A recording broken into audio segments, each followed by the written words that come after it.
हाँ बोलो। देखो ध्यान से, तो मैंने क्या बोला कि आपको ये फिगर याद करके जाना है। ये फिगर बड़ा इंपॉर्टेंट है, नीट में भी आएगा, आपके बोर्ड्स में भी पूछे जाएंगे अगर बोर्ड का एग्जाम होगा तो कैसे याद करोगे? क्या क्या गुण होना चाहिए? सबसे पहला गुण होना चाहिए कि उसके अंदर में अपना ओआरआई साइट हो जिसे वो अपने आप को रेप्लिकेट कर सके। पहला गुण अपना ओआरआई साइट हो, पहला गुण। वहां जाए तो अपना प्रोटीन बनाए जिसे वो रेप्लिकेट कर सके, यानी उसके पास आरओपी होना चाहिए, ऐसा जीन जिसे वो अपना रेप्लिकेशन प्रोटीन बना सके। तीसरा, सेलेक्टेबल मार्कर होना चाहिए। सर सेलेक्टेबल मार्कर समझ में नहीं आया, एक्सप्लेन करो, थोड़ी देर वेट करो, थोड़ी देर वेट करो, सिलेक्टेबल मार्कर हम लोग एक्सप्लेन करेंगे, ध्यान से। सर रिस्ट्रिक्शन साइट क्या है ये समझ में नहीं आया, या इसी को एनसीईआरटी ने क्लोनिंग साइट क्यों लिखा? चलिए देखिए ध्यान से, अब ध्यान से देखिए, रिस्ट्रिक्शन साइट या क्लोनिंग साइट क्यों कहते हैं। ये आपका था पीबीआर 322, ये था बच्चा आपका पीबीआर 322। आपने मान लीजिए बच्चा, आपने यहां पास कट मारा, यहां पर कट मारा, कट मारा, मान ली E-core 1 डाला और ये पार्ट खुल गया, खुल गया, खुल गया ना, खुल गया, ये पार्ट खुल गया, और वहीं पास आपने अपना जीन ऑफ इंटरेस्ट को डाल दिया। ध्यान से सुनना, आपने क्या किया, फिर से मैं बता रहा हूं, फिर से बता रहा हूं, ये देखिए बच्चा आपका क्लोनिंग वेक्टर पीबीआर 322 था। आपने क्या किया, यहां कट मार दिया, कट मार दिया, E-core 1 से कट मारा, जाकर के खुल गया, और उसी में आपने जीन ऑफ इंटरेस्ट को जोड़ दिया। अब क्या होगा बोलिए, यहां पर सब क्लोनिंग बनने स्टार्ट हो जाएगा, वहां बार बार मल्टीप्लाई करेगा, अपने कॉपीज बनाएगा। तो इसलिए इस जगह को मैंने कहा क्लोनिंग साइट, वो जगह जहां पर आपका डीएनए फिट होगा और वो अपना मल्टीप्लीकेशन करेगा, अपना कॉपी बनाएगा। तो जिस जगह पे अपने कट मारा उसी को रिस्ट्रिक्शन साइट तो कहेंगे, क्योंकि वहां पर रिस्ट्रिक्शन एंजाइम कट मारेगा, लेकिन उसी जगह से आपका क्लोन भी तो तैयार होगा, उसी के चलते तो आपका क्लोनिंग भी हो रहा है। इसलिए एनसीईआरटी में इसे रिस्ट्रिक्शन साइट के अलावा क्लोनिंग साइट भी कहते हैं। ये दोनों सेम चीज है, टेंशन नहीं लेना है, सेम चीज है, क्लोनिंग साइट और रिस्ट्रिक्शन साइट। फिर से सीख लीजिए जो लेट से है, ये पीबीआर 322 था ना, हमने यहां पास कट मारा किससे, E-core 1 से, E-core 1 से कट मारा, E-core 1 से कट मारा, और ये पार्ट खुल गया। E-core 1 का साइट कहां था, यहां पास था, रिस्ट्रिक्शन साइट था, वहीं पर हमने अपना जीन को जोड़ दिया, तो उस जगह से मेरा क्लोनिंग स्टार्ट हो गया, मेरा नंबर ऑफ कॉपीज बनेगा ना, इसलिए उस जगह को हम रिस्ट्रिक्शन साइट तो कहेंगे, क्योंकि रिस्ट्रिक्शन एंजाइम कट मार रहा है, लेकिन हमारा जो डीएनए जीन ऑफ इंटरेस्ट है उसी के चलते मल्टीप्लाई भी तो कर रहा है, हमारा क्लोन भी तो बन रहा है, इसलिए क्लोनिंग साइट भी कहेंगे। चलो बताओ, यहां तक क्लियर है, फटाफट बोलो, यहां तक समझ में आया? Cloning site restriction site same चीज होती है, तो कंफ्यूज नहीं करना है, कंफ्यूजन नहीं करना है। चलिए ठीक है, अब बताओ सर ये सिलेक्टेबल मार्कर का क्या चक्कर है, ध्यान से देखो, ध्यान से देखना, बहुत अच्छे से समझना ना। ये बैक्टीरिया, ये बैक्टीरिया, ध्यान से सुनो, ध्यान से सुनिए, और ये इसका मेन डीएनए। हमने एक एंटीबायोटिक्स लिया, मान लो बच्चा मैंने लिया एम्पिसिलिन, हमने लिया बच्चा एम्पिसिलिन एंटीबायोटिक्स, एम्पिसिलिन ये है, ये एम्पिसिलिन एंटीबायोटिक्स, ये गया और बैक्टीरिया को मार दिया, बैक्टीरिया को मार दिया। एम्पिसिलिन एक एंटीबायोटिक्स, एक केमिकल्स, बैक्टीरिया पे गया, बैक्टीरिया को मार दिया, उसके अंदर के जो भी प्रोटीन बन रहे थे उस मैकेनिज्म को ही तोड़ दिया, बैक्टीरिया मर गया, बैक्टीरिया मर गया, इसलिए नाम पड़ा एंटी, मतलब अगेंस्ट, बायोटिक मतलब लाइफ, वो अगेंस्ट लाइफ है बैक्टीरिया के, एंटी का मतलब अगेंस्ट, बायो का मतलब लाइफ, किसके लाइफ के, बैक्टीरिया के लाइफ के अगेंस्ट वो केमिकल काम करता है, बोले ठीक। लेकिन बैक्टीरिया हो गया एडवांस, आपने एम्पिसिलिन दिया, एम्पिसिलिन से मर गया। अब बैक्टीरिया ने बोला इवोल्यूशन में हम अपने आप को कैसे बचाए भाई, ये तो एंटीबायोटिक्स रिलीज करते हैं, इंसान लोग एंटीबायोटिक्स ले लेता है, हम मर जाते हैं। तो उसने क्या बनाया, उसके अंदर में क्या था, प्लाज्मिड, स्पेशल प्लाज्मिड बना लिए, ध्यान से सुनना, उसने अपने अंदर में स्पेशल प्लाज्मिड बनाया, इस प्लाज्मिड को कहते हैं आर प्लाज्मिड, आर प्लाज्मिड, पहले वाले में प्लाज्मिड नहीं था, पहले वाले में प्लाज्मिड नहीं था, अब इवोल्यूशन में प्लाज्मिड बना। सर आर प्लाज्मिड का मतलब सुनो तो पहले, रेजिस्टेंस। अब एंटीबायोटिक्स डाला, अब एम्पिसिलिन आपने डाला, अब आपने एम्पिसिलिन एंटीबायोटिक्स डाला, मर ही नहीं रहा। सर क्यों? ध्यान से देखो, क्योंकि इस प्लाज्मिड के अंदर ऐसे जीन्स बन गए, देखो व्हाइट वाला, ऐसे जीन्स बने। जीन्स क्या होते हैं? डीएनए, डीएनए के पार्ट को जीन कहते हैं। इस जीन से बना एमआरएनए, एमआरएनए से क्या बना? प्रोटीन, प्रोटीन से क्या बने? एंजाइम्स। ये ऐसा एंजाइम्स है, जैसे ही एम्पिसिलिन एंटीबायोटिक्स आया उसी को डिग्रेड कर दिया। ये एम्पिसिलिन एंटीबायोटिक्स को ही डिग्रेड कर दिया ना। तो अब बोलो बैक्टीरिया क्या मरेगा? नहीं सर, बैक्टीरिया अपने आप को रेजिस्टेंट कर लिया, अपने आप को एंटीबायोटिक से बचा लिया। बैक्टीरिया ने अपने आप को एंटीबायोटिक से रेजिस्टेंट कर लिया, अपने आप को बचा लिया ना। पहले वाले बैक्टीरिया में प्लाज्मिड नहीं था। आर प्लाज्मिड थे क्या? नहीं। क्या उसके अंदर एंटीबायोटिक रेजिस्टेंट जीन था क्या? नहीं। क्या वो एंजाइम बना क्या? नहीं। एंटीबायोटिक्स आया, बैक्टीरिया को मार दिया। ये हो गया बेटा सेंसिटिव। एंटीबायोटिक्स डाला, बैक्टीरिया मर गया, इसे कहेंगे सेंसिटिव। दूसरे वाले में नेचुरल सिलेक्शन, नेचुरल सिलेक्शन यही है, अपने आप को बचाओ। बैक्टीरिया ने प्लाज्मिड डेवलप किया, बोले रुक, और प्लाज्मिड के अंदर special gene, antibiotic resistant gene, इसी को कहेंगे एम्पिसिलिन, एम्पिसिलिन रेजिस्टेंट जीन। ये एम्पिसिलिन एंटीबायोटिक से रजिस्ट हो चुका है। कैसे? ऐसा एंजाइम बनेगा, एम्पिसिलिन को ही तोड़ देगा। अब मान लो नेचुरल सिलेक्शन में एक और हमने बनाया जीन जो टेट्रासाइक्लिन से लड़ सके, टेट्रासाइक्लिन रेजिस्टेंट जीन। इसी तरह से कैनामाइसिन से रेजिस्टेंट जीन हो गए। तो प्लाज्मिड के अंदर में रेजिस्टेंट है ऐसे जीन्स है जो अपने आप को एंटीबायोटिक से लड़ाई में बचा सकता है। अब बताओ क्लियर है यहां तक? ये चीज समझ में आया सभी को? सभी के दिमाग में फिट हुआ? बैक्टीरिया ने अपने बचाव में, इवोल्यूशन में अपने अंदर ऐसे प्लाज्मिड बनाए, ऐसे जीन्स बनाए जिससे वो एंटीबायोटिक से अपने आप को लड़ सके, अपना बचाव कर सके। तो उस जीन का नाम होगा एंटीबायोटिक रेजिस्टेंट जीन। एम्पिसिलिन से बचेगा, एम्पिसिलिन रेजिस्टेंट जीन। टेट्रासाइक्लिन से बचा, टेट्रासाइक्लिन रेजिस्टेंट जीन। कैनामाइसिन से बचा, कैनामाइसिन रेजिस्टेंट जीन। अब बताओ फटाफट, क्लियर है? सभी बच्चे को क्लियर है यहां तक? चलो हैंड रेस करो। हाँ चलो ठीक है। पहले से पढ़ा होगा तो बहुत आसान लग रहा होगा चीज, थोड़ा सा डिफिकल्ट लगा तो कोई टेंशन नहीं, कोई टेंशन नहीं। रिकॉर्डेड पार्ट को देख लीजिएगा, रिकॉर्डेड वाले पार्ट को देख लीजिएगा।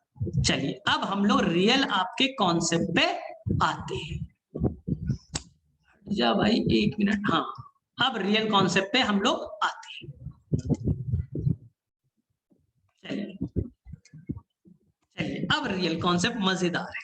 एक और चीज बताने के बाद, पीवीआर 322 में बोलो ओआरआई साइट कितना होगा? आंसर बताओ। ओआरआई साइट जहां से वो रेप्लिकेट करेगा और वो अपने नंबर को भी, दो काम, रेप्लिकेट भी करेगा और नंबर को कंट्रोल भी करेगा। ORI site. आरओपी खुद का प्रोटीन बनाएगा जिससे रेप्लिकेट कर सके। अब बताओ, ये है एंटीबायोटिक रेजिस्टेंट जीन जिसे हम कहने वाले सिलेक्टेबल मार्कर। सिलेक्टेबल मार्कर क्यों कहा सर? पढ़ेंगे थोड़ी देर में। दो है, एक है कौन? पहले ए से लिखिएगा, ए एम्पिसिलिन रेजिस्टेंट जीन, और दूसरा लिखेगा टी से। एटी लिख लो ना, एटी याद कर लो। चलिए अब मुझे कोई बच्चा बताएगा कितने रिस्ट्रिक्शन साइट है यहाँ? फटाफट बताओ, बस नंबर बताओ। कितने रिस्ट्रिक्शन साइट है, कितने ऐसे डीएनए के पार्ट है जहां रिस्ट्रिक्शन एंजाइम कट मार सकता है? बताओ फटाफट। How many restriction site present in the PBR 322? कोई बच्चा मैसेज करो, किसी बच्चे को याद है? सभी को बताया, सभी को बताया। हाँ 8 याद रहेगा, मेरे नाम से याद करना है। क्लॉकवाइज चलना, क्लॉकवाइज चलना। यहां पर बेटा बी से है, बी से, बी से है। मैं क्या पढ़ाऊंगा? मेरा नाम एस से हो गया, सादा दिख रहा है, बी फॉर बॉटनी। फिजिक्स के 3 टीचर, 3 हो जाएंगे पी वाले, एक केमिस्ट्री वाले 4, एक इंग्लिश वाले 5, एक हिंदी वाले 6, एक बॉटनी वाले 7, और नाम केवल मेरा है। ना, सेल 1 करके हो गया 8। लेकिन बड़ा इंटरेस्टिंग चीज, फिर से एनसीईआरटी का फिगर दिखाता हूं, बड़ा इंटरेस्टिंग चीज सर। ये टेट्रासाइक्लिन में 2 है, Bam H1 and Sal 1। Bam H1 restriction site कहने का मतलब वहां पर बाम H1 नाम का एंजाइम कट मारेगा। सेल 1 कहने का मतलब सेल 1 एंजाइम कट मारेगा। E-COR1 रिस्ट्रिक्शन साइट मतलब वहां पर E-COR1 कट मारेगा। लेकिन सर एक चीज एनसीईआरटी में क्वेश्चन है, वो हमें थोड़ा सा दिक्कत होता है समझने में, थोड़ा सा हमें दिक्कत होता है समझने में। क्या है सुनो, 1 मिनट।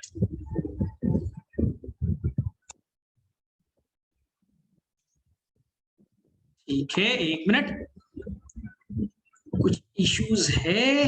हाँ चलो ठीक सर। एक चीज दिक्कत है सर, यहां पास 8 रिस्ट्रिक्शन साइट है सर, लेकिन कोई रिपीट नहीं है। यानी यहां पास भी E-COR1 होता, यहां पास भी E-COR1 का रिस्ट्रिक्शन साइट होता, और यहां भी E-COR1 का होता। सेम वाले 2 जगह क्यों नहीं? कोई बच्चा बताएगा? 8 है, 8 अलग अलग है, सेम वाले 2 जगह रिपीट हो गए तो बड़ा गड़बड़ हो जाएगा, बड़ा गड़बड़ हो जाएगा। जैसे कि फिर से बताता हूं, यहां पर मान लो ये PBr 322 है, E-COR1 का रिस्ट्रिक्शन साइट एक जगह, 2 जगह, मान लो 3 जगह होता, मान लो 3 जगह E-COR1 के रिस्ट्रिक्शन साइट होते। तो जैसे ही E-COR1 एंजाइम डालते, कट कट कट, अरे फ्रेगमेंटेड हो जाता, छोटे छोटे टुकड़े बन जाते, फिर तो हमारा कोई काम का ही नहीं रहता, फिर तो हमारा कोई काम ही का नहीं रहता। इसलिए उन्होंने 8 रखा, 8 अलग अलग रखे, 8 अलग अलग रखा। क्यों? जैसे ही आप मान लो यहाँ पर हिंड 1 का या हिंड 2 है, उसके 2 है रिस्ट्रिक्शन, यहां और बच्चा यहां। हिंड 2 के 2 जगह रिस्ट्रिक्शन साइट है। जैसे ही हिंड 2 एंजाइम डालते तो यहां भी कट पड़ता, यहां भी कट पड़ता, तो देखो ना फ्रेगमेंटेड नहीं हो जाते। इसलिए साइंटिस्ट ने जानबूझ करके 8 अलग अलग रखे, सेम वाला रिपीट नहीं किया, न तो उसके टुकड़े टुकड़े बन जाते। ये एनसीईआरटी में क्वेश्चन के फॉर्म में पूछा गया। अब बोल दीजिएगा, अब बोल दीजिएगा, अरे एक ही जगह से काटना है, वहां पर एंजाइम को, जीन को इंसर्ट कराना है, एक से ज्यादा रहेगा ना तो पहले वो टुकड़े टुकड़े में टूट जाएगा, फिर हमारा क्या काम करेगा? अब बताओ, ये समझ में आया? फटाफट हैंड रेस कीजिए, ये कॉन्सेप्ट समझ में आया? एनसीईआरटी में क्वेश्चन दिया है, ठीक है, तो यानी समझ में आ गया, यहां समझ में आ गया, कोई दिक्कत नहीं। चलिए आगे चलते। अब देखिए इंटरेस्टिंग पार्ट, हाँ इंटरेस्टिंग पार्ट को देखिए, 1 मिनट। हाँ ये एनसीईआरटी का फिगर, ठीक है।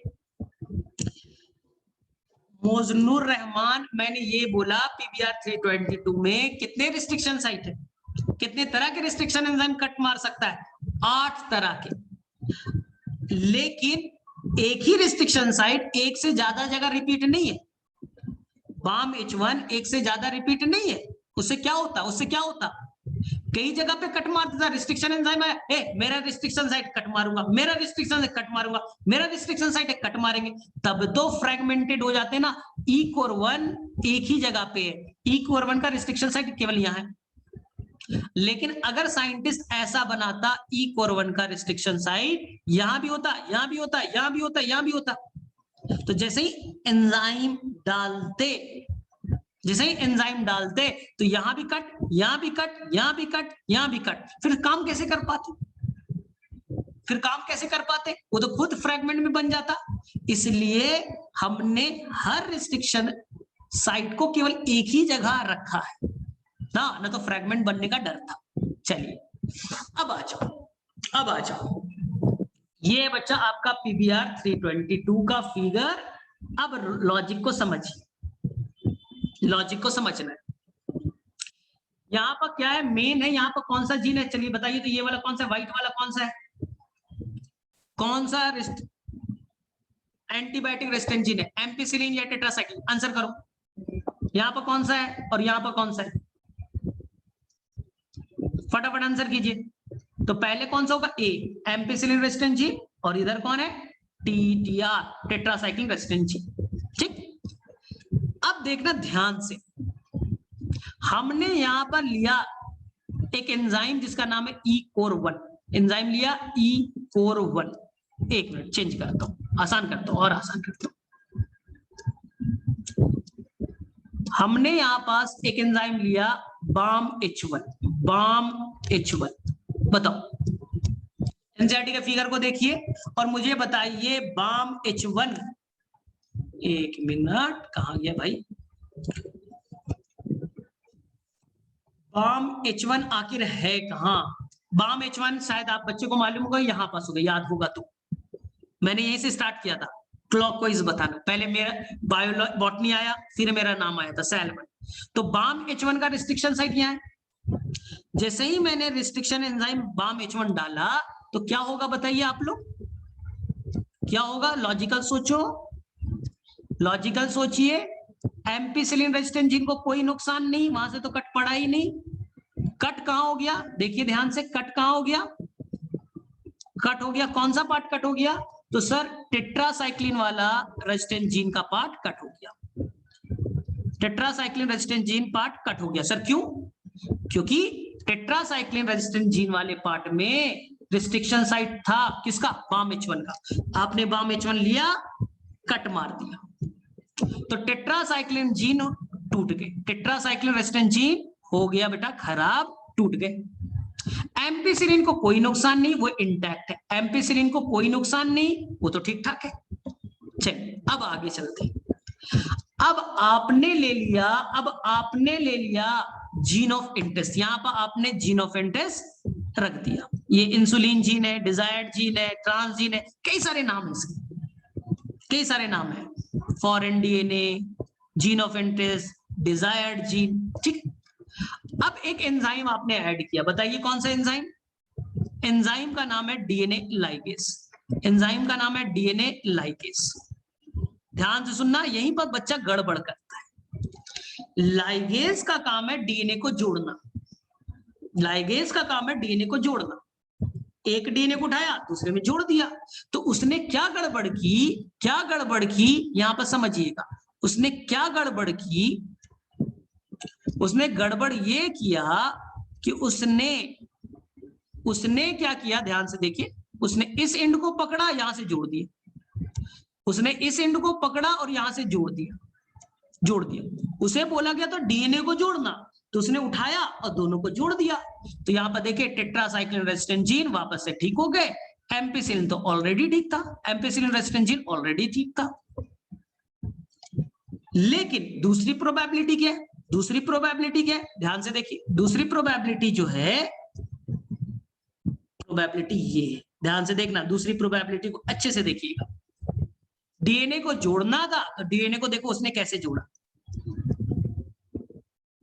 डीएनए को कैसे जोड़ा, फिगर को देखिएगा। उसने जीन ऑफ इंटरेस्ट को जोड़ डाला। उसे क्या बोला गया था? देखो डीएनए को जोड़ना है, यहां से देखो, फिगर मेरे तरफ देखो, पहले कट मारा, खुल गया, ठीक है, ये बच्चा gene of interest. DNA like इसको बोला जोड़ो, तो बोलेगा डीएनए को जोड़ना है ना, जोड़ देता हूं, तो उसने इस एंड को इस एंड से जोड़ दिया। इसे कहते हैं सेल्फ लाइगेशन। कट हुआ, आपस में फिर से जुड़ गया, कट हुआ, आपस में फिर से जुड़ गया, सेल्फ लाइगेशन, ये नॉन रिकॉम्बिनेंट बनेगा। दूसरा प्रोबेबिलिटी क्या है? कट हुआ, जीन ऑफ इंटरेस्ट यहां है, डीएनए लाइगेज ने यहां ले जाकर के जोड़ दिया। तो डीएनए लाइगेज के काम करने के दो तरीके, उसकी मर्जी, उसे तो डीएनए को जोड़ना है, तो डीएनए खुला, जोड़ दिया, सेल्फ लाइगेशन करा दिया, तो ये बना नॉन रिकॉम्बिनेंट। इसके अंदर में फॉरेन डीएनए थोड़ी ना आया, नॉन रिकॉम्बिनेंट, नाम दिया सेल्फ लाइगेशन, आपस में जोड़ दिया, बेकार हो गया। हाँ, दूसरा अच्छा है, दूसरा अच्छा है, सेल्फ लाइगेशन नहीं हुआ, इसमें जीन ऑफ इंटरेस्ट को जोड़ा, तो ये बना रिकॉम्बिनेंट। ये क्या बना? रिकॉम्बिनेंट बन गए। तो हमारे पास दो प्रोबेबिलिटी आ गई, एक चांस है रिकॉम्बिनेंट बने, एक चांस है नॉन रिकॉम्बिनेंट बने। हमारे लिए तो रिकॉम्बिनेंट इंपॉर्टेंट है, लेकिन हमें थोड़ी ना पता है हो क्या रहा है, समझो। अब और आसान करता हूं, ये तुम्हारा फ्लास्क है, ध्यान से देखना, ये फ्लास्क ट्यूब ले लिया, इस ट्यूब के अंदर में तुमने 5, 1 2 3 4 और 5 तुमने PBr 322 प्लाज्मिड ले। ध्यान से देखिएगा, यहां पर कौन सा यहाँ पास है ampicillin resistant gene tetracycline, ampicillin tetracycline, आपको समझ में आ रहा है ना, एम्पिसिलिन टेट्रासाइक्लिन। अब आपने क्या किया, इस ट्यूब के अंदर में एंजाइम डाला, कौन सा, BAM-H1। BAM-H1 का रिस्ट्रिक्शन साइट पता है ना, टेट्रासाइक्लिन के अंदर ही, टेट्रासाइक्लिन रेसिस्टेंट जीन के अंदर ही है, मार देगा कट। तो जब कट मारेगा तो सोचो, थोड़ा लॉजिकल दिमाग का दरवाजा खोलो, खुल गया डीएनए, प्लाज्मिड कट, सारे प्लाज्मिड कट हो गए, सारे प्लाज्मिड कट हो गए, सारे प्लाज्मिड कट हो गए, सारे प्लाज्मिड कट हो गए, ठीक। अब देखो एम्पिसिलिन ठीक ठाक, एम्पिसिलिन ठीक ठाक, एम्पिसिलिन ठीक ठाक, प्रॉब्लम का टेट्रासाइक्लिन जीन कट हो गया, टेट्रासाइक्लिन जीन कट हो गया, कट हो गया, कट हो गया, कट हो गया, देख लीजिए कट हो गया। अब हमने जीन ऑफ इंटरेस्ट को लाके रख दिया, ध्यान से देखो, हमने जीन ऑफ इंटरेस्ट को लाके रख दिया, जीन ऑफ इंटरेस्ट को ला करके रख दिया, जीन ऑफ इंटरेस्ट को लाके रख दिया। एंजाइम कौन सा डाला, लाइगेज। अब डीएनए लाइगेज को बोला गया जोड़ दे, जोड़ दे, तो डीएनए लाइगेज बोलेगा ठीक है जोड़ देता हूं। किसे जोड़ना मुझे नहीं मालूम, बस डीएनए को मैं जोड़ूंगा। दो रस्सी कटे हुए हैं व्हाइट कलर के, एक ब्लैक वाला रस्सी रख दिया, बोले भाई रस्सी को जोड़ दे, तुम क्या करोगे, दो व्हाइट वाले को जोड़ दोगे, एक प्रोबेबिलिटी, दूसरा है व्हाइट वाले में ब्लैक वाले को जोड़ोगे। ये तो एंजाइम है ना, इसे थोड़ी ना मालूम है कि मुझे किससे किसको जोड़ना है, बस डीएनए को जोड़ना है। तो देखो यहां क्या बना, क्या बना, ध्यान से देखिएगा, ध्यान से देखो, अब तुम्हारा दिमाग का दरवाजा शायद खुल चुका होगा, शायद खुल चुका होगा, शायद।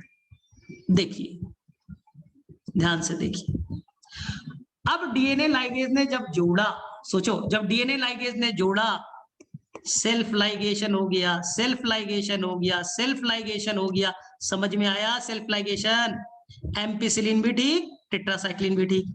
लेकिन एक में क्या हुआ, एक में क्या हुआ, जीन ऑफ इंटरेस्ट भी जुड़ गई, तो ये बच्चा हो गया रिकॉम्बिनेंट, ये हो गया रिकॉम्बिनेंट, ये non recombinant, non recombinant, non recombinant, non recombinant. तो अब सेल्फ लाइगेशन समझ में आया, आपस में जोड़ दिया, रिकॉम्बिनेंट नहीं बनेंगे। हाँ, लेकिन जब जीन ऑफ इंटरेस्ट को साथ में जोड़ा तो बना रिकॉम्बिनेंट वाले। अब बताओ किसे किसे क्लियर यहां तक, फटाफट बताओ। साइंटिस्ट के पास ऑप्शन है BAM-H1 ना, दूसरा भी यूज कर सकता है। मैंने BAM-H1 के एग्जांपल से समझाया, मैंने BAM-H1 के एग्जांपल से समझाया, तुम दूसरा भी यूज कर सकते हो। BAM-H1 इसलिए लिया क्योंकि जो आपका टेट्रासाइक्लिन रेसिस्टेंट जीन था उसी में रिस्ट्रिक्शन साइट था, कट मार दिया, हम तो जानबूझ के, तुम दूसरा भी ले सकते हो। चलो अब देखो आगे चलते हैं, अब देखिए क्या होगा, ध्यान से देखिए, 1 मिनट, यहां पास थोड़ा इशू है। देखो अब क्या होगा, ये तुम्हारा फ्लास्क, अब बहुत ध्यान से चीजों को समझना, ये तुम्हारा फ्लास्क, यहीं पर बच्चा गड़बड़ करता है। इस फ्लास्क के अंदर में है एक बैक्टीरिया, दो बैक्टीरिया, तीन बैक्टीरिया, चार बैक्टीरिया, पांच बैक्टीरिया, पांच बैक्टीरिया, और ये तुमने लाया था बच्चा फ्लास्क, ठीक, ये तुमने फ्लास्क लाया था, ठीक। फ्लास्क के अंदर में प्लाज्मिड थे, 1 2 3 4 और 5। थोड़ा टाइम लगेगा लेकिन समझने की कोशिश कीजिएगा ना, समझने पे ज्यादा फोकस करना। फ्लास्क के अंदर ही, ट्यूब के अंदर 5 प्लाज्मिड थे, एम्पिसिलिन ठीक ठाक, टेट्रासाइक्लिन ठीक ठाक, नॉन रिकॉम्बिनेंट, एम्पिसिलिन टेट्रासाइक्लिन दोनों non recombinant, non recombinant, non recombinant, और एक था आपका रिकॉम्बिनेंट। याद करो, अभी मैंने फिगर बनाया था तो आपको याद आना चाहिए, यहां मैंने जीन ऑफ इंटरेस्ट को जोड़ दिया, ठीक, तो पता है ना, 5 बनाए थे, 5 प्लाज्मिड थे, 4 सेल्फ लाइगेट हो गए, नॉन रिकॉम्बिनेंट, एक ने जीन ऑफ इंटरेस्ट को भी जोड़ा, रिकॉम्बिनेंट। अब आपको कराना है ट्रांसफॉर्मेशन, यानी कि यहां के डीएनए को बैक्टीरिया में डालना है, डाला, इस प्रोसेस को क्या कहा, ट्रांसफॉर्मेशन, ट्रांसफॉर्मेशन, ट्रांसफॉर्मेशन कहा जाता है 99% चांस है ट्रांसफॉर्मेशन सक्सेसफुल नहीं होगा, ये डीएनए बैक्टीरिया के अंदर नहीं जाएंगे, 99% चांसेस है। लेस देन 1% चांस है ट्रांसफॉर्मेशन हो जाएगा। तो हम मान के चलते ठीक है। यहां देखिए, मान लो बच्चे यहां ट्रांसफॉर्मेशन हो गया, मान लो बच्चे यहां ट्रांसफॉर्मेशन हो गए, मान लो बच्चे यहां ट्रांसफॉर्मेशन हो गई, ठीक, ध्यान से देखिए, ट्रांसफॉर्मेशन हुआ जिसके अंदर में बाहर से डीएनए इंटर किया, ट्रांसफॉर्म, लेकिन नॉन रिकॉम्बिनेंट वाली, यहां ट्रांसफॉर्म बट रिकॉम्बिनेंट वाली। अब मुझे बताओ, इस फ्लास्क में 5 बैक्टीरिया, लिख देता हूं 1 2 3 4 एंड 5। अब मुझे बताओ, फ्लास्क में 5 बैक्टीरिया, लेकिन ट्रांसफॉर्म्ड कौन कौन है सर? जिसके अंदर बाहर से डीएनए गया, यानी 1 number transform, 4 number transform, 4 number transform. अब बताओ नॉन ट्रांसफॉर्म कौन कौन है जिसमें बाहर से डीएनए नहीं गया? Sir 5 number non transform, 3 number non transform, 2 number non transform. जिसमें बाहर से डीएनए गया ट्रांसफॉर्म, जिसमें बाहर से डीएनए नहीं गया नॉन ट्रांसफॉर्म। अब समझ में आया? यानी इस फ्लास्क के अंदर में आपको दिखेगा 2 तरह के बैक्टीरिया, एक एंटी नॉन ट्रांसफॉर्म और एक ट्रांसफॉर्म। सर ट्रांसफॉर्म भी तो 2 तरह के, ट्रांसफॉर्म जिसके अंदर ट्रांसफॉर्मेशन हुआ फॉरेन डीएनए आया। सर ट्रांसफॉर्म भी तो 2 तरह के हैं सर, देखो ना, एक है रिकॉम्बिनेंट, एक है नॉन रिकॉम्बिनेंट। देख लो फिगर में, देखिए फ्लास्क में सेकेंड नंबर को देखो, थर्ड नंबर को देखो, 5th नंबर को देखो, नॉन ट्रांसफॉर्म। ट्रांसफॉर्म्ड कौन कौन है सर? 1 number and 4 number. लेकिन फर्स्ट नंबर सर रिकॉम्बिनेंट है और 4 नंबर नॉन रिकॉम्बिनेंट है। तो फ्लास्क में हो गए 3 तरह के बैक्टीरिया, और तुम्हारे लिए इंपॉर्टेंट है रिकॉम्बिनेंट वाला। रिकॉम्बिनेंट वाला ही ना तुम्हें चाहिए जिसके अंदर में जीन ऑफ इंटरेस्ट है।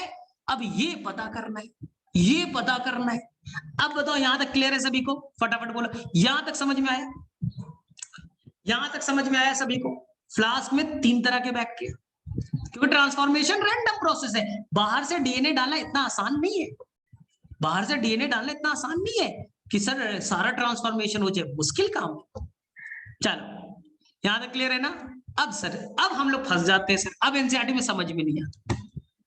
अब ध्यान से सुनना, अब हम लोग करेंगे बड़ा इंपॉर्टेंट काम।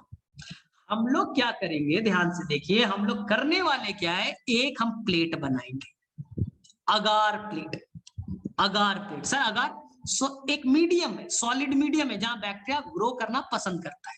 तो हमने बनाया बच्चा अगार प्लेट, अगार मीडियम है, और उसके अंदर हमने डाल दिया एम्पिसिलिन एंटीबायोटिक्स, उसके अंदर हमने डाल दिया एम्पिसिलिन एंटीबायोटिक्स। उस प्लेट में क्या डाल दिया? Ampicillin antibiotics. बोले हाँ सर डाल दिया। बहुत ध्यान से सुनना, फ्लास्क में 5 बैक्टीरिया थे, ध्यान से देखो, हमने 1 नंबर का यहां पास रख दिया, डाल दिया, स्प्रेड करा दिया चारों तरफ से, बैक्टीरिया 5 डाला, चारों तरफ से कर दिया। ये 1 नंबर, मान लो 2 number, 3 number, 4 number, 5 number, 5 bacteria थे, डाल दिया। ठीक, ध्यान से सुनना, 5 बैक्टीरिया को ले जाकर के हमने प्लेट पे डाल दिया, छोड़ दिया रात भर के लिए, छोड़ दिया। तो रात भर के लिए छोड़ोगे, खाना वाना तो अच्छा खासा है ही है, बैक्टीरिया ग्रो करेगा, मल्टीप्लाई करेगा। तो जब सुबह में आके देखते हैं तो यहां पास बैक्टीरिया के मल्टीपल कॉपी, लाखों कॉपी बन गए, ये कॉलोनी बन गया। यहां पास बैक्टीरिया के मल्टीपल कॉपी बन गए, कॉलोनी बन गई, लाखों बैक्टीरिया बन गए। यहां बैक्टीरिया मर गया, यहां बैक्टीरिया मर गया, यहां बैक्टीरिया मर गया। अरे हमने तो सारे बैक्टीरिया को स्प्रेड किया था, 5 बैक्टीरिया को, ये 2 नंबर क्यों मरा, 3 क्यों मरा, 5 क्यों मरा? अब बताओ, ध्यान से सुनो, 2 नंबर क्यों मरा? क्योंकि उसके अंदर में नॉन ट्रांसफॉर्म्ड था, उसके अंदर में फॉरेन डीएनए नहीं थे, उसके अंदर में पीबीआर 322 नहीं था, तो वहां एंटीबायोटिक रेजिस्टेंट जीन एम्पिसिलिन से लड़ने वाला जीन भी नहीं था।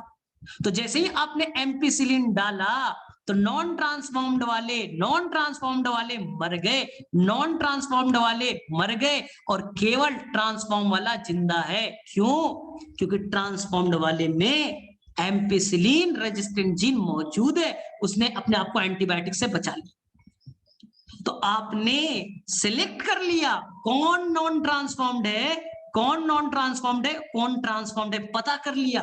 किसके हेल्प से? एम्पिसिलिन एंटीबायोटिक रेजिस्टेंट जीन के हेल्प से।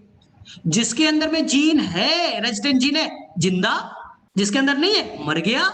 इसलिए तो नाम दिया सिलेक्टेबल मार्कर। उसी के हेल्प से आपने सिलेक्ट किया, उसी के हेल्प से आपने सिलेक्ट किया कि कौन जिंदा है, कौन मर गया, कौन जिंदा है, कौन मर गया, कौन ट्रांसफॉर्म, कौन नॉन ट्रांसफॉर्म, पता किया किसके हेल्प से? एंटीबायोटिक रेजिस्टेंट जीन के हेल्प से। अब बताओ यहां तक क्लियर है? फटाफट बोलो, फटाफट बोलो, यहां तक क्लियर है सभी को? पता चल गया ना? ठीक है, कि कौन जिंदा है, जो मर गया, यानी कि तेरे अंदर में कोई भी ट्रांसफॉर्मेशन नहीं हुआ है, कोई भी प्लाज्मिड नहीं है, कोई एंटीबायोटिक रेजिस्टेंट जीन नहीं है, एंटीबायोटिक डाला तो मर गया भाई। तो एक काम हो गया। अब बताओ सर ये वाला 1 नंबर कौन सा है सर, हमें कैसे पता चलेगा सर? फ्लास्क में हमने तो फिगर में, डायग्राम में बड़ा बड़ा बना के दिखा दिया, हमें कैसे पता चलेगा सर? 1 नंबर ट्रांसफॉर्म्ड तो है, रिकॉम्बिनेंट है, नॉन रिकॉम्बिनेंट कैसे पता चले? हमें कैसे पता चलेगा सर कि कौन रिकॉम्बिनेंट है, कौन नॉन रिकॉम्बिनेंट? हमें तो ये मालूम है कि नॉन ट्रांसफॉर्म मर गए, जो भी अब बचा वो ट्रांसफॉर्म है, जो भी बचा ट्रांसफॉर्म। कैसे पता करें? तो हम लोग एक नया तरीका लेते हैं। ध्यान से सुनना, यहां पर गड़बड़ नहीं कीजिएगा, समझ जाइए, 2 मिनट का। हम लोग एक और प्लेट बनाएंगे, एक और प्लेट बनाएंगे हूबहू वैसा ही, इसे कहेंगे रेप्लिका। रेप्लिका मतलब वैसा ही प्लेट बनाना, हूबहू वैसा ही प्लेट बनाया, रेप्लिका प्लेट। ठीक है, अगार डाला, अगार डाला, मीडियम डाला, लेकिन इस बार हमने डाला हमने वहां डाला टेट्रासाइक्लिन एंटीबायोटिक्स। टेट्रासाइक्लिन एंटीबायोटिक्स डाल दिया इसके अंदर। क्या डाल दिया? Tetracycline antibiotics. बोला ठीक, अब क्या करें सर? अब क्या करना है, ध्यान से सुनना है, ध्यान से सुनना है। आप क्या करो, एक कपड़ा ले लो व्हाइट कलर का, या कागज ले लो, जो भी है, कपड़ा ज्यादा अच्छा है, क्लॉथ ले लो, क्लॉथ ले लो, कपड़ा ले लो, और ये क्या है, ये आपका प्लेट था, 1 नंबर प्लेट, उसके ऊपर रखो। जहां पास बैक्टीरिया मल्टीप्लाई किया होगा, जहां कॉलोनी बना होगा, उस कॉलोनी में लाखों बैक्टीरिया होंगे, लाखों बैक्टीरिया होंगे। जहां पर बैक्टीरिया होती है कॉलोनी के फॉर्म में, वहां लाखों बैक्टीरिया है, लाखों बैक्टीरिया है, टेंशन नहीं लेना है, लाखों बैक्टीरिया है वहां। ठीक, हमने कपड़े को प्रेस किया, दबाया, लाखों बैक्टीरिया है कॉलोनी में, कुछ बैक्टीरिया कपड़े पे अटैच हो गए, अटैच हो गए। कपड़े को उठाया, सेम डायमेंशन में यहां रख दिया, सेम डायमेंशन में यहां रख दिया। हाँ, यानी कि सिंपल कहें तो हमने 1 नंबर की कॉलोनी का बैक्टीरिया यहां रख दिया और 4 नंबर की कॉलोनी का बैक्टीरिया यहां रख दिया। हमें नहीं मालूम है कि कौन रिकॉम्बिनेंट है, कौन नॉन रिकॉम्बिनेंट है, क्योंकि पहले वाले प्लेट पे तो दोनों जिंदा है। अब हमें पता करना रिकॉम्बिनेंट कौन, नॉन रिकॉम्बिनेंट कौन। तो मान लो 1 नंबर जो था, उसी की तो पूरी कॉलोनी बनी होगी ना, उसी तरह का कैरेक्टर होगा, पता नहीं रिकॉम्बिनेंट है नॉन रिकॉम्बिनेंट। कौन सा एंटीबायोटिक सब तुमने डाला है? टेट्रासाइक्लिन। टेट्रासाइक्लिन, टेट्रासाइक्लिन के प्रेजेंस में दोनों को, यानी 1 नंबर को, 4 नंबर को डाल के छोड़ दिए, रात भर छोड़ दो, रात भर में डिवाइड करेगा, ग्रो करेगा, अपने लाखों नंबर बनाएगा। एक बैक्टीरिया डाल के छोड़ा, सुबह तक लाखों बैक्टीरिया बन जाएंगे। जब सुबह में आते हैं तो 4 नंबर की कॉलोनी तो बन गई, 4 नंबर की कॉलोनी तो बन गई, 4 नंबर की कॉलोनी तो बन गई, 1 नंबर वाली मर गई। 1 नंबर वाले का डेथ हो गया, डेथ हो गया, 4 नंबर वाला कॉलोनी बना लिया। सर क्यों 1 नंबर क्यों मरा? इसका मतलब है 1 नंबर कॉलोनी में टेट्रासाइक्लिन से लड़ने की पावर नहीं है। सर क्यों? क्योंकि टेट्रासाइक्लिन जीन उसका खराब हो चुका होगा। सर क्यों? क्योंकि हमने जब टेट्रासाइक्लिन को कट मारा उसी में तो ये जीन डाला था। ध्यान से सुनो, हमने बाम H1 से कट मारा, टेट्रासाइक्लिन कट हो गए, उसमें जीन ऑफ इंटरेस्ट डाल दिया, जीन ऑफ इंटरेस्ट डाल दिया, तो टेट्रासाइक्लिन रेजिस्टेंट जीन खराब हो गया। इसी का नाम इंजर्शनल इनएक्टिवेशन।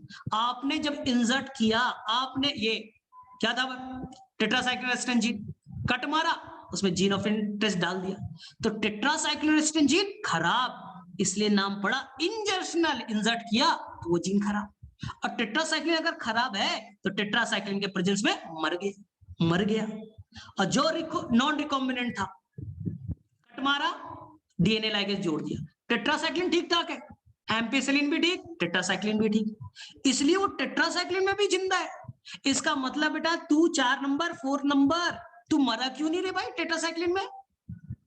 मेरे अंदर टेट्रासाइक्लिन रेजिस्टेंट जीन ठीक ठाक है, इसका मतलब तेरे अंदर इंजर्शनल इनएक्टिवेशन नहीं हुआ होगा, तेरे अंदर फॉरेन जीन इंटर नहीं हुआ होगा, इसलिए तू जिंदा रह गया। तू मेरे काम का नहीं है, तू नॉन रिकॉम्बिनेंट है, और जो बेचारा मर गया वो रिकॉम्बिनेंट है। तो हमें पता चल गया कि 1 नंबर की जो कॉलोनी है प्लेट में, 1 नंबर की जो कॉलोनी है, लाखों जो बैक्टीरिया वो रिकॉम्बिनेंट वाले, और 4 नंबर के वो नॉन रिकॉम्बिनेंट वाले। आराम से यहां से स्टॉक निकाल लीजिए, वहां तो लाखों बैक्टीरिया थे, कुछ ही बैक्टीरिया को तो ट्रांसफर किया था, लाखों बैक्टीरिया की अभी पूरा का पूरा स्टॉक बचा है, वहां से ले लीजिए, अपना काम कीजिए। अब बताओ किसे किसे क्लियर हो गया? ये इंड हो जाएगा लेक्चर, मैं रिकॉर्डेड फॉर्म दे दूंगा, वापस से देख लीजिए, वापस से कुछ मजेदार लगा, कुछ नया चीज सीखा, तो ये वापस से लेक्चर को देखिएगा, तब क्लियरिटी आएगा, सभी क्लियरिटी आएगा। बोलो फटाफट, सभी को क्लियर है? लॉजिकल सोचो ना, क्यों मरा, क्यों जिंदा है, मरा क्यों, जिंदा क्यों है, पीछे जाओ, बैक जाओ। क्यों मरा? टेट्रासाइक्लिन में, क्योंकि टेट्रासाइक्लिन खराब। टेट्रासाइक्लिन क्यों खराब? क्योंकि insertional inactivation, gene of interest add हो गई, यानी इसका मतलब है वो रिकॉम्बिनेंट वाला। यही था क्लोनिंग वेक्टर का कॉन्सेप्ट। तो मैं रिकॉर्डेड लेक्चर दे दूंगा, वापस से सामने देखिएगा और समझ करके एनसीईआरटी को पढ़िएगा, क्लियरिटी आ जाएगी। चलो ठीक है, तो अगले दिन हम लोग ब्लू व्हाइट सिलेक्शन की कहानी बता दें। चलो ठीक है, ठीक है, ठीक है, ये लेक्चर इंड हो जाएगा, मैं लिंक भेज दूंगा यूट्यूब का, थोड़ी देर बाद, 1 घंटे के बाद आप वहां से देख लीजिएगा। बाकी मैंने आपको लेक्चर बताया